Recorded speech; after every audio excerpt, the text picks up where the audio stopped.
So this burger took me 45 days to make. And if you've been following along, you know I tossed a brisket into my Dry Ager and I turned that entire thing into ground beef and used it to make one of the most flavor-packed burgers I've ever had. The flavor on that's actually insane. Now, first things first, we have to get the brisket out of the Dry Ager, and as you can see, we have a lot of trimming to do. There's an outer crust that forms when you dry age, and it's called the pellicle, and it's way too funky to mix into the ground beef. And after we do some trimming, you can see the meat turns a deep red, and dry aging really helps improve that beefy flavor as well as the texture. But it also removes a lot of moisture, so we can expect an insane crust on this burger. Now, after we get all the trimming done, it's time to slice the brisket into roughly 1-inch cubes, then we can toss them into the freezer and let them firm up a bit. It's going to make it much easier to grind, and you should also freeze the meat grinder attachment itself for a couple hours. Now, this next step is pretty self-explanatory. Just add the meat, grind it down, and repeat until all the brisket chunks are gone. And I highly recommend that you grind this all through a second time. You want to make sure you get a better mix of beef to fat instead of the large chunks we have right now.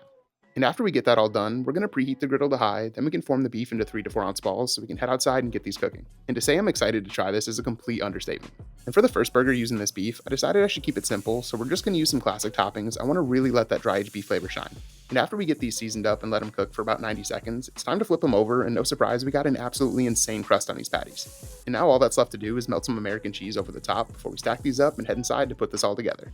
And like I said, we're going to keep it simple. So the toasted potato bun gets a little yellow mustard, some diced white onion, and a few Grillo's dill pickles. Then we can toss on 2 of the patties before we cap this thing off. Now this burger took some patience, but it was absolutely worth it.